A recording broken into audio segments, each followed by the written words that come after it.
언택트 종목의 대표인 카카오와 네이버가 코로나19 이후 가장 빠르게 회복하면서 3월 말부터 8월 말까지 5개월간 주식시장을 이끌었습니다. 그 후 약 4개월간 기간 조정을 거쳤던 두 종목이 금요일에 크게 상승했습니다. 네이버는 7.77%가 상승해서 31만 2천 원이 되었습니다. 카카오는 7.83%가 상승해서 43만 4천 원으로 정고점을 넘어섰습니다.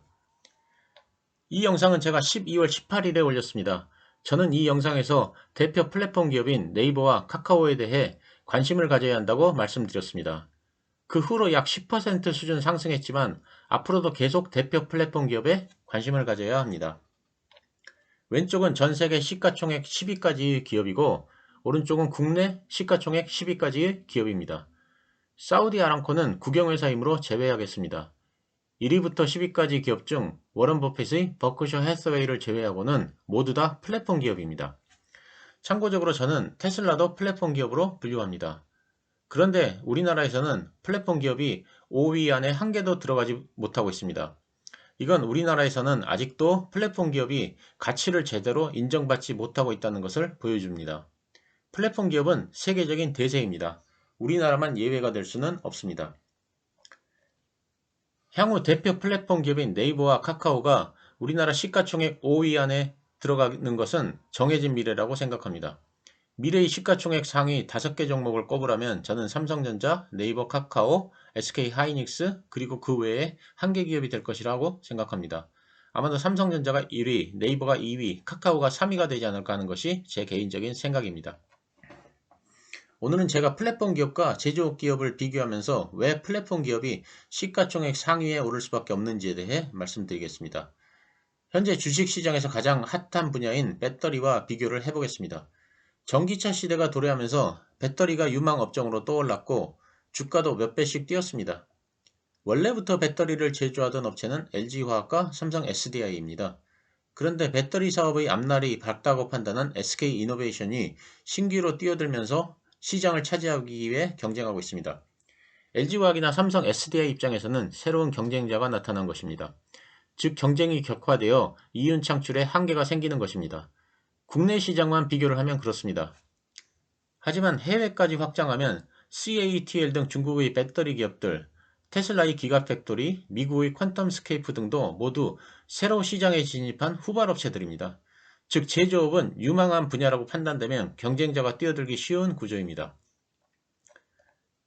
제조업은 언제 어디서 획기적 기술을 개발할지 모릅니다.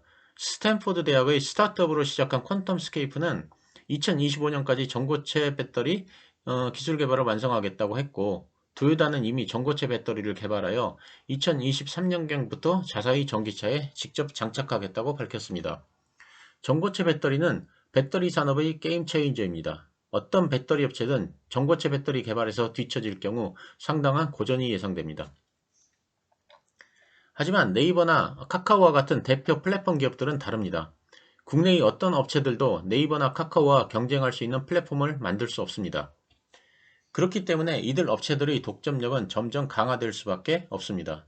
즉 네이버와 카카오 같은 독점 플랫폼 기업들의 성장성은 무궁무진한데 경쟁자는 나타나기 어려운 구조입니다. 이것이 바로 제조업과의 차이점이고 미국에서 플랫폼 기업들이 시가총액 상위를 휩쓸고 있는 이유입니다. 네이버는 검색 플랫폼에서는 압도적 1위이고 경쟁자도 나타나기 어렵습니다. 카카오도 모바일 플랫폼에서 압도적 1위이고 경쟁자가 나타나기 어렵습니다. 즉 두 업체는 해당 분야에서 독점적 아성을 구축하고 있고 향후에도 이러한 독점적 지위를 유지할 것이 확실합니다. 그리고 이들 두 플랫폼 업체는 우리나라 국민 대다수를 사용자로 확보하고 있습니다. 이들 두 업체들은 충성스러운 사용자를 이용하여 다른 분야로 사업을 점점 확대해 나갑니다. 즉 확장성이 무궁무진합니다. 이는 다시 말하면 성장성이 크다는 것입니다. 제가 지난 영상에서 QR코드로 설명을 드린 바 있는데 이 영상에서 다시 한번 말씀드리겠습니다. 코로나19 때문에 매장에 들어가기 위해서 사람들이 QR코드를 발급받습니다. 2020년 9월 기준 QR코드는 네이버를 통해 3,990만 명이 발급되었고 카카오를 통해 3,260만 명이 발급되었습니다. 그리고 통신사를 통해서는 겨우 70만 명이 발급되었습니다. 결제 시장은 4세대로 나뉩니다. 1세대는 현금, 2세대는 신용카드, 3세대는 QR코드, 그리고 4세대는 암호화폐입니다. 우리나라는 현재 신용카드 중심의 2세대에 머물러 있어 앞으로 3세대의 QR코드로 이동할 것으로 예상됩니다. 그러면 최근 코로나19 때문에 발급받은 QR코드가 오프라인 매장에서도 그대로 사용될 가능성이 크기 때문에 미래의 결제 시장에서도 네이버와 카카오가 주도권을 가질 수밖에 없습니다. 다른 업체들이 따라오기 힘든 아성을 이미 구축한 상태에서 시작을 하는 것입니다. 이것이 바로 플랫폼의 확장성입니다. 이미 우리 국민 대다수를 사용자로 확보하고 있기 때문에 향후 어떤 사업으로 진출하더라도 타 업체가 따라오기 힘든 우위를 확보하고 있습니다. 카카오뱅크도 마찬가지입니다. 카카오뱅크는 출범 1년 반 만에 세계 최단기간 흑자 달성의 신화를 쓰며 모바일 리딩 뱅크로 입지를 굳혔습니다. 그래서 카카오뱅크는 세계 3대 글로벌 금융 전문지인 유로머니에 세계 최대 규모의 인터넷 전문 은행 중 하나로 소개되면서 전 세계적으로 주목받고 있습니다. 카카오뱅크가 후발주자로서 불리함을 극복하고 시장의 판도를 흔들 수 있었던 요인은 기존 은행에 비해 차별화되는 고객 지향적인 서비스를 제공했기 때문입니다. 기존 은행들이 고수하던 불편한 공인인증서와 보안카드를 없앴고 간편하고 편리하게 사용하는 데 초점을 맞춰 앱을 디자인하고 설계한 것이 주요했습니다.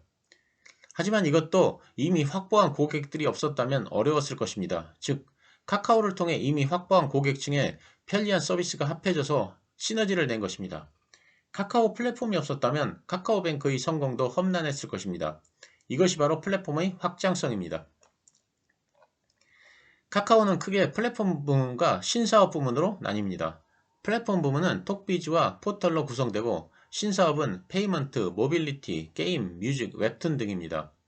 이 중에서 포털을 제외한 모든 부문들은 폭발적인 성장세를 보이고 있어서 실적 성장세도 가파릅니다. 모두 플랫폼의 확장성을 기반으로 한 것입니다. 카카오는 2021년에 카카오페이, 카카오뱅크, 카카오페이지의 상장을 앞두고 있습니다. 상장 이슈 때문에 올 한 해 카카오는 지속적으로 주목을 받을 것입니다. 네이버는 현재 해외 사업에 많은 돈을 투자하고 있어서 카카오만큼의 실적 성장을 보여주지는 않겠지만 향후 해외 사업이 완성될 경우 완전한 글로벌 기업으로 재탄생할 것입니다. 지난 영상에서 이미 네이버 웹툰은 전 세계 110개국에서 1위를 차지하고 있는 글로벌 플랫폼이라고 말씀드렸습니다. 그리고 전 세계 라이브 콘서트 플랫폼이 될 비욘드 라이브 채널에 대해서도 이미 말씀드렸습니다. 또한 폭발적 성장이 예상되는 제페토 역시 네이버의 자회사입니다. 제페토는 요즘 한창 주가를 높이고 있는 메타버스 플랫폼입니다. 누적 유저가 벌써 2억 명인데 90%가 해외 가입자입니다. 잘하면 인스타그램과 같은 대단한 플랫폼으로 성장할 가능성이 있습니다. 일본 사업의 경우 네이버와 소프트뱅크가 각각 50%의 지분을 가진 A홀딩스라는 회사가 있고 그 밑에 65%의 지분을 가진 Z홀딩스가 있습니다. 이 Z홀딩스 밑에는 일본 최대의 모바일 플랫폼인 라인이 있고 일본 최고의 검색 엔진인 야후저팬이 있고 전자상거래 업체인 야후쇼핑과 조조가 있습니다. 그리고 핀테크 기업인 재팬넷뱅크가 있고 결제 서비스인 페이페이가 있습니다.